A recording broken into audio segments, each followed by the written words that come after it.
Hey, let's bring in our guest. We're 2 minutes late to him. It is the former leader of, at the time, Her Majesty's Loyal Opposition, Stockwell Day, former Conservative cabinet minister also. Stockwell, where are you right now? Great to be with you. I am in sunny British Columbia right now. Beautiful. I was just in Chaos. Alberta and heading back there, but that's where I am right now. Yeah, you've got some political chaos going on there, but that's not what Big this time. show is about. We could talk about that for a long time. I wanted to have you on because in my mind, if I picture Stockwell Day, he's in Calgary, and it seems as though we've got a couple of candidates who I think identify as conservative. There's Sonia Sharp. There's Jeff Davidson.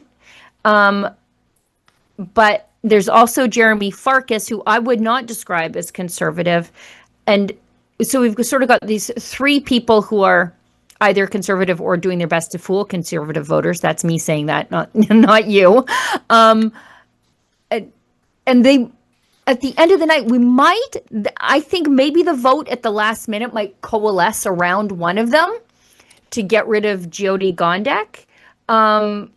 Right now, I see Alison Watson, Vice President of Western Canada Public Affairs and Communications for Leger, says most recent polling showed a slight lead for Jeremy Farkas at 16 points over the incumbent Jyoti Gondek. Do you think that is the case? I think Calgary is like a toss-up right now. I think you're right. Actually, I've had the joy of being able to work on campaigns, on this campaign, municipally with some of the groups, for instance, in Calgary and in Red Deer and Edmonton, that are trying to, and with some success, I think they've had, to send a message out to people who go to vote, because you can't always identify people who are running, especially for the mayoral spot. You can't identify all the time where they're coming from politically.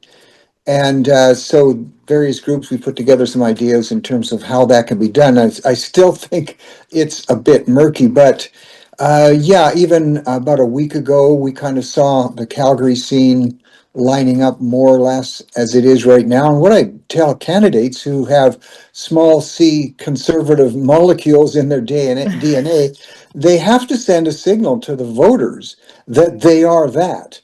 Because voters are not aware, and there's ways you can let voters know where you're coming from on the political spectrum, and you should do that if you want to capture that necessary vote. And for you, what have been the issues in Calgary? I think the issues are the same as everywhere else, and Canada writ large: crime, taxes, social decay, infrastructure not keeping up with the amount of people who want to live in beautiful Calgary. I think there's really only one candidate who's sort of campaigning on a tax cut, and I think it's Jeff Davidson. Well, these are the type of issues that, for instance, right across the country, you've identified 100%. Wherever you go, I was just at a meeting in British Columbia, a big city there, and talking about the electoral issues. And I met with a number of RCMP officers who actually came out to the meeting. And I just said, what's the number one issue as far as you guys are concerned, and women keeping the streets safe? And they all said at the same time, they didn't have to be prompted, bail reform. There's a small percentage of criminals who do the violent, repeat offending, and you can almost tell, they say as soon as they're out, you can tell the crime goes up. It's a very small percentage. And this is one of the key issues, safety and crime. So, one candidate, I won't say what city, but I was advising him, I said, listen, in the forum, just say something like, you like Premier Danielle Smith's upcoming legislation on involuntary compassionate care, for instance, for serious repeat drug addicted offenders. If candidates who call themselves conservatives aren't willing to at least say that, then really they don't have much of a chance of attracting that. And it's not just small C conservative vote. Small L liberals are pretty concerned about safety on streets also. So communicating those messages is very key, and not being afraid of mainstream media, which will Mm-hmm. always attack anybody who's not, outrageously left of center. But the people will hear. The people will hear. They'll say, "Hey, that candidate, he or she said." They're concerned, and they're going to do something relative, let's say, to the safety issue. It's also we're seeing it line up in the city of Vancouver with the term coming up now for election. All of a sudden, guess what? By a marvelous miracle, the mayor and city council has said, you know what? I think we're going to have a 0% tax increase this year in election year. So those are the type of things that voters need to be able to see through that and see who are going to be the ones who are going to stand true to their small c conservative principles that are going to deliver a more flourishing city than frankly, the socialists who get in there wind up splitting the vote and unfortunately taking these cities in a wrong direction. Hmm. You know, I just was looking at the terms served by previous mayors. You know, Dave Bronconnier, 9 years, Naheed Nenshi, 11 years, Ralph Klein, 8 years. I mean, in recent history, Calgary really hasn't had a whole pile of mayors. Al Dewar, did I say Al Dewar? 11 years. Don Hartman was actually quite short with 216 days, but really, it's a long-term service in Calgary if you become mayor. And yet, in one term, Jyoti Gondak just might lose. She really made herself highly unpopular in a city that generally votes for the incumbent. How do you think that happened? Well, it took a lot of doing, and it took a lot of media finally realizing that the problems were too big to hide and that she wasn't getting the job done. But mainstream media themselves, being, having a philosophically leftist worldview, they just don't react to some of the concerns that are swamping these cities. So sometimes it takes two or three terms before even mainstream media will say, about somebody like Mayor Gondek, yes, the policies that she's supporting are not bearing good fruit for the city, and maybe it's time she's got to go. Unfortunately, by that time, the size of City Hall has increased a lot, and they don't usually reduce the size. Very interesting, just a quick comparison. A former mayor of Vancouver, who is now a Liberal MP, when he was mayor there for three terms, when he first started, the employee size, full FTEs, was 1,600 people, which is still a lot. When he left, it was 9,600. And these are Oh, the type of growth rates. I wish they could say it doesn't happen in other provinces, but it does.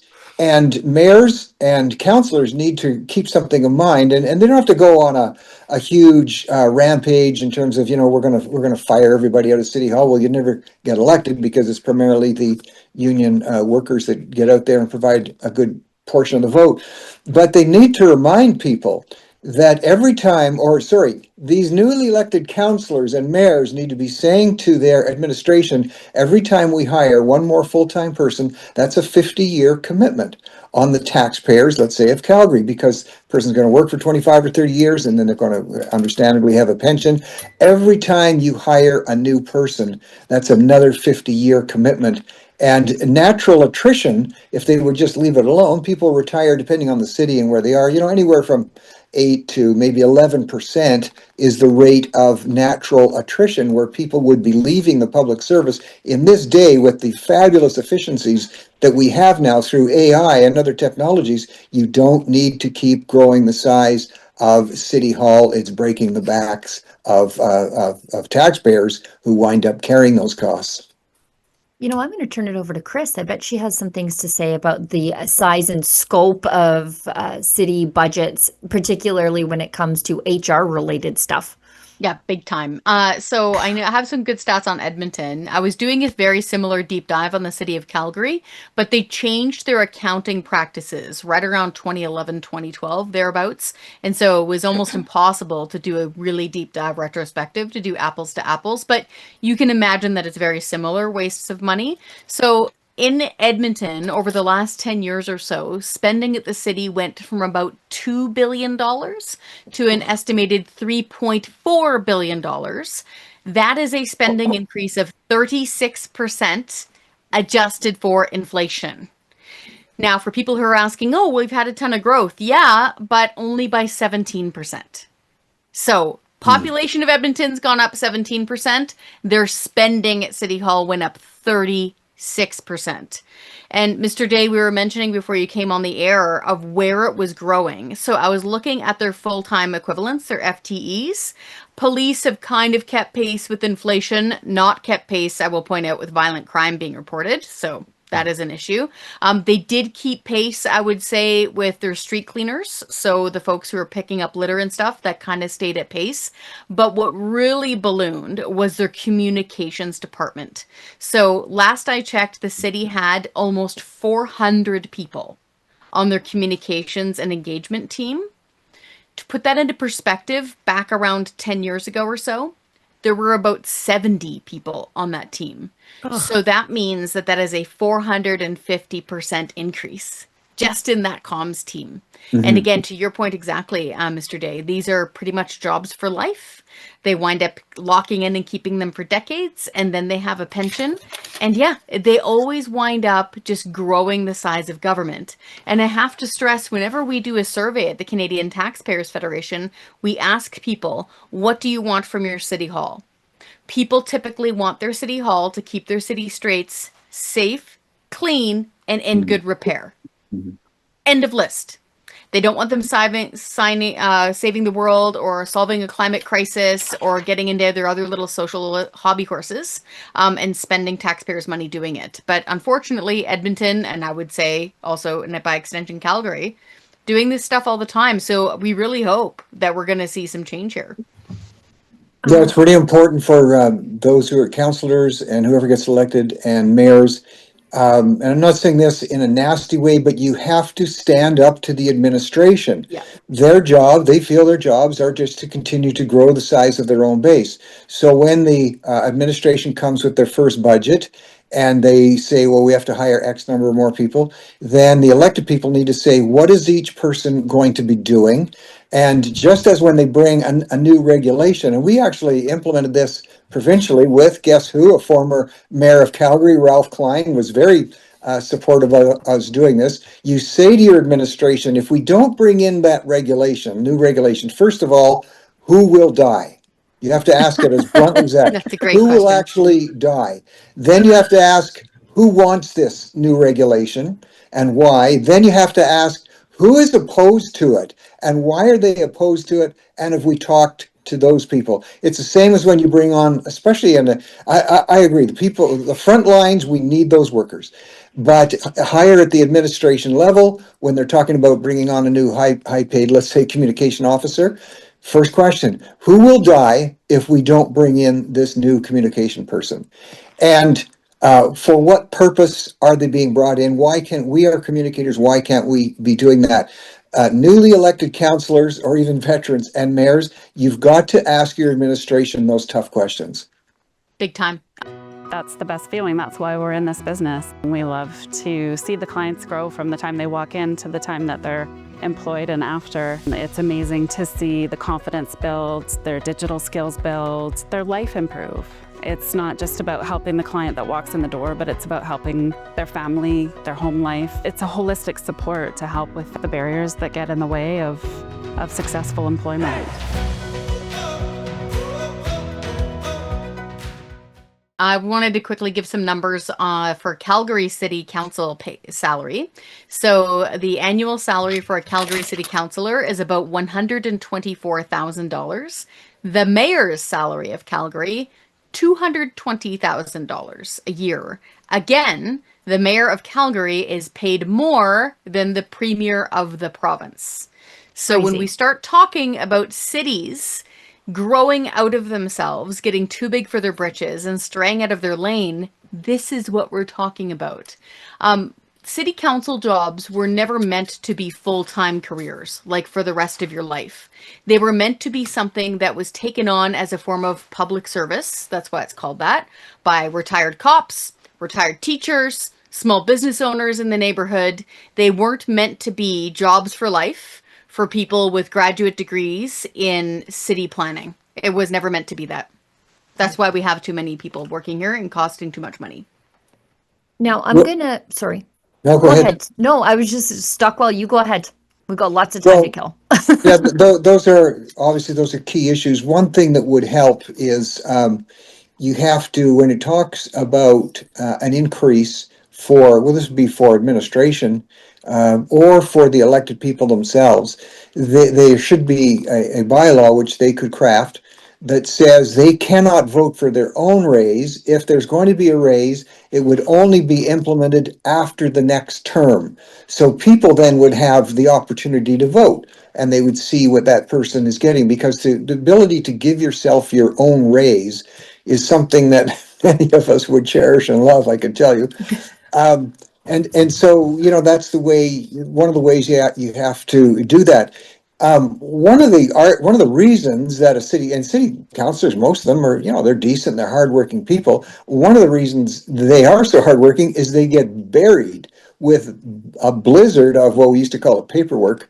Now, of course, it's online work. Again, by administration, administration has to be rolled back, has to be taken in terms of what are the jobs that are necessary, and the elected people have to brace themselves. For instance, if you're going to be getting a report, somebody walks in, administrator walks in with a 200-page report, you just say right off the bat, I'm sorry, I want this to be a 10-page report. They say it'll take 2 weeks to do that. You can literally say, no, nowadays you can say this 200-page report, I'm going to send it right now to ChatGPT, and I'm going to ask for a 200-word summary, and they will have that in about 7 seconds. And now they still have to look at it, but the ability, and I'm not saying they do it maliciously, but the ability of public servants to bury and terrify the elected person is one of the reasons these elected persons, you're quite right. It used to be, you would do your term, do your civic service and keep things running on an even keel, but they're literally getting buried. I have some sympathy for them on that. And it all goes back to this thing. You've got to push back when the administrators come and say, you need this, we need that, we need to add this. You've got to push back and really have them make that case. Now, I just want to, Chris, go ahead. Real quick. Yeah. And I appreciate the, I don't think it's on purpose point. But you and I have been in the game for a while, Mr. Day. And every now and then, there was a friend of mine who said, you know what?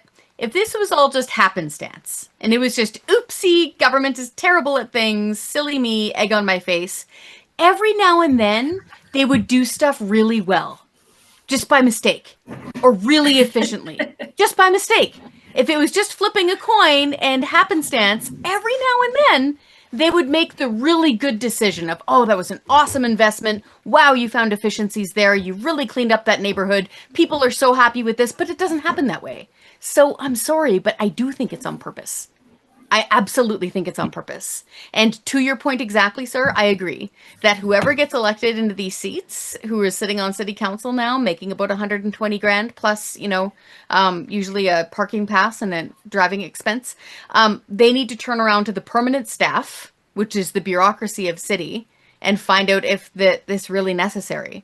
Frankly, one of the reasons why we're getting buried in 200-page reports is because government is doing stuff it doesn't have to. Why is it taking up parking spaces downtown for these stupid little patios that nobody wants to sit in because it's in the middle of rush hour? Right. Why? Why are we doing any of this stuff? They shouldn't be doing any of this stuff. They shouldn't have reports that long. It's true, and I don't want to sound repetitive, but unless the elected councillors and the mayor are pushing back on that, but you immediately, you develop friendships, and there's an area of trust. Sometimes it's certain areas of expertise, like what should be the dimension of that sewer pipe. but it has to be constant to take it to a different level. And this is the nature. It's not just the city of Calgary. This is the nature of all bureaucracies. Yep. Bureaucracies inherently grow themselves and protect themselves. Now, a lot of your listeners won't even remember a guy who used to be the president of Russia by the name of Gorbachev. And he famously, supposedly took Russia out of intense communism with something called perestroika. And it was breakthrough stuff he was talking about. And I remember, I'll never forget the interview that he was done. He said, "Are you going to be successful in taking the Soviet Union out of the depths and the strongholds of socialism and communism?" He said, "I don't know." And they said, "Why don't you know? What's going to stop you?" And he said, "Our bureaucracy." Yeah. Bureaucracies by nature, I'm not pointing the evil finger here, by nature, they are protective and self-perpetuating. Self-serving, yes. You have to put the guardrails in place, and you have to be fierce on asking the questions of why. We did a survey when I was still a member of parliament on the city of Calgary, actually on the regulatory side, to see how regulations move up the line provincially and then federally. And so we took as an example, one of our members of parliament took as an example a restaurant, a coffee shop, that wanted to bring in on Friday evenings from 7 to 9 a guitar player. That's it. No other changes. They had to try, it took weeks because they were faced with 38 different regulations that they were going to have to bring in to have somebody sit on a stool and play the guitar. Now that was years ago. I was just recently talking to a couple in Vancouver. They've been waiting over 2 years to get the go-ahead, the permits to build their house, and it's all within the guidelines and everything else. There's nothing nefarious going on. And they just got dragged in, and the administrator sat down and said, "We were looking at your design here, and you did not show us on your blueprint where and what type of plants you're going to have in the backyard that are going to attract a certain type of bird." So to me, that's just, it's out of control. And unless they're really reined in, they're going to keep going, because by nature, they actually believe we need not just them, we need more of them and more of what they do to be, wonderful and safe societies. And that's why elections are so important. Municipal elections, they're traditionally a low turnout, unfortunately. And then the people who do show up are the ones who have the vested interests. The union for City Hall, which is usually big, and I'm nothing against the union, but if you only have a 30% or 35% turnout, and you've got all the union workers voting for you, then you are going to get an unbalanced council. You're going to get a council that is cranked way to the left, and you've got to be bringing it back to the realities of life, more to the center. So that's the importance of people who are running for council. They've got to have the courage to stand up and say, and you don't have to be mean, just say, here's the concerns and here's what we're going to do. We're going to stop the growth this way. And they think, well, the media will beat up on us because we're mean. Can you imagine a councillor, and this is right across the province of Alberta, for goodness sake, saying they want to do something about homeless encampments on the street, and they're afraid to speak up because the media is going to say they're nasty, they're mean-hearted. No, the kindest and most loving thing you can do is get people off the streets, because there are predators out there who are taking advantage of those drug-addicted people every day. But if you have candidates who are running who are not even willing to stand up and say that, then, as somebody once said about, you remember back in the 30s, the definition of democracy is that system where people vote for what they want and then they get it good and hard. Yeah. I just want to bring Lisa in on this because it is also school board election time, and nobody pays attention to that, and then they wonder why their kids are being taught weirdo things by weirdos in the classroom, and why it feels like the school board doesn't even care about parents' interests. I'll just give you a historical quirk that happened in Edmonton in 2021. The entire Catholic school board was acclaimed, save for one, because nobody put their name forward. And then we wonder why the school system isn't going the way we like. This is an excellent chance for citizen engagement, and almost nobody cares. And Lisa, I say this to you because you actually did put your name forward. I did. I did so. And just like on the municipal level, what we encountered was an absolute wave of, I would say, aggression by bureaucrats, educrats, we'll say, and union activists. It was the most insane experience of my life. Kudos to everybody trying to make change in education right now. And if the litmus test is one thing, it's, is your school division, are they supporting boys and girls change rooms? I mean, it's so easy. The litmus test is so easy in education, probably easier than tackling the homelessness problem or the crime problem. Right. Is your school trustee supporting things that are destroying children? Canadian children. Are your children learning math? No. Are they learning gender? Yes. Well, then something has gone terribly, terribly wrong in your school division. And so it'll be interesting to see what happens in Calgary and Edmonton, as well as in all of how many school divisions does Alberta have? 60 some? Yeah, I want to say no idea. Like an absolutely huge amount of what those people decide is going to make a real difference to children that are growing right now. So best of luck to all of the candidates in the school board elections. Yeah, that's a great point. On school board elections are so important, and we're just finding that out. On the gender issue, I think the Premier of Alberta has taken a very good approach. We recognize the rights of adults to choose for themselves what they want to do, or if they want to alter themselves physically, that's their right. But kids, she has quite rightly said no, beyond or before a certain age, no, kids will not be altered either chemically or surgically. And the amazing thing is that's a huge, we call it an 80-20 issue. 80% of people profoundly support and believe that, but they will not. Here's what elected officials need to realize on issues like that: when you speak up on it, you are going to get pounded in the media by that. You are going to get pounded by the school board officials. But you know what? At election time, people will go into that ballot box and quietly put their X there. But most parents won't even speak up because the name calling that they get called cruel and heartless and abusive and everything else. So very important on these issues that they be addressed. And I think the Premier's done the heavy lifting on that. And for someone running for school board to not endorse that, in the same vein, they should stand up and say, you know what, I am for the alteration of children, either chemically or they should say that. They should be brave enough. I am okay with a biologically born male going into the and it does happen all the time, into the shower room or the private spaces. And when we used to talk about that, we'd be laughed out of the room. We would be called hateful, all of these awful things.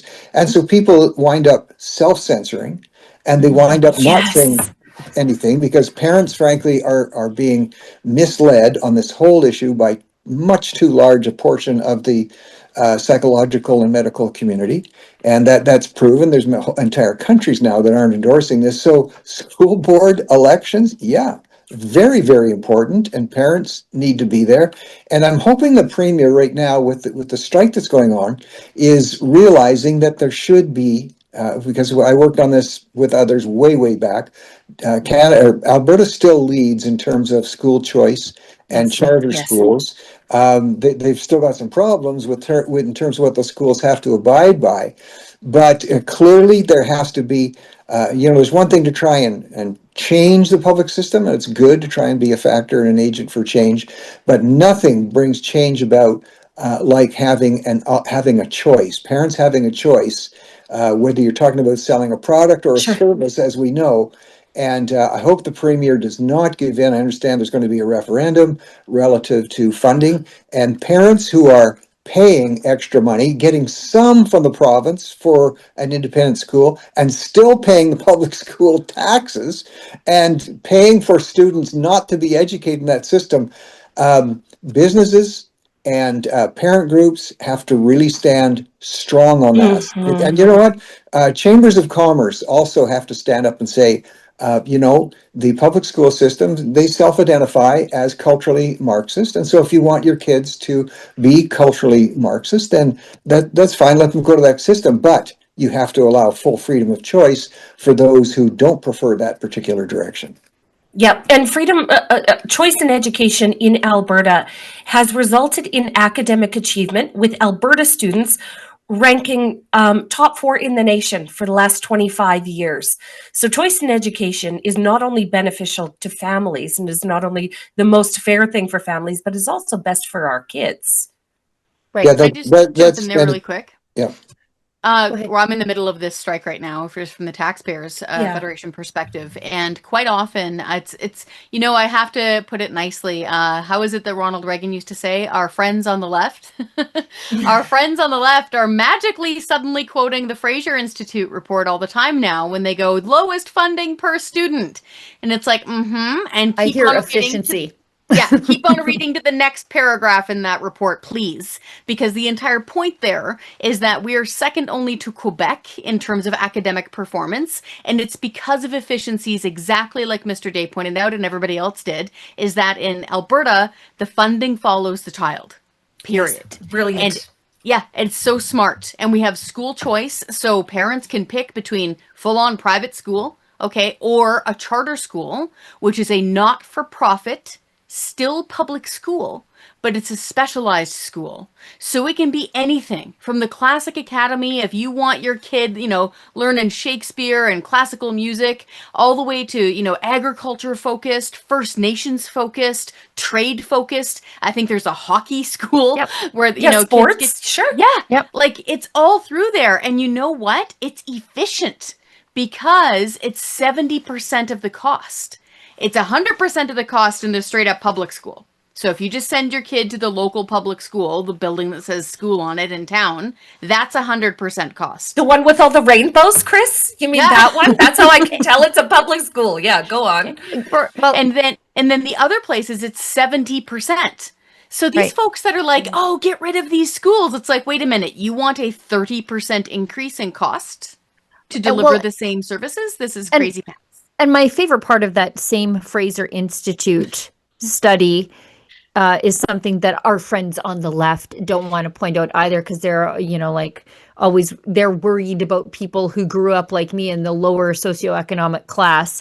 And it is parents who are below the average income who utilize these independent charter and private schools. It's people who see the choice in education as a way out of whatever they're at. It's a way to travel through the socioeconomic class, people who really value education. It's not rich people sticking their kids in these things. Nope, great point. I grew up on macaroni soup too, and it would have been nice to have a charter school option for things like that. And I need to stress that there are parents lined up around the block to try to get their kids into these things. The only thing that is crazy. slowing it down is a lack of approval. Like if they could do anything at the Alberta level, provincial level, it would be to accelerate the approval of new charter schools for people to start them. That's really important. Bureaucracy can still slow that down. And, we talk about wanting to be a diverse society and wanting choice, but all of a sudden you have a very monolithic approach when it comes to education. Everybody has to be, cookie cutter, coming out of the same thing and echoing the same mantras. If you look at the city of New York is a great example because they've been doing this for so many years. The charter system there, the Black community in New York, those parents that are able to get their kids out of the public system and get them into alternate schools, charter schools, their kids thrive. And they're coming from very tough socioeconomic backgrounds. Many of them, there's no dad on the scene.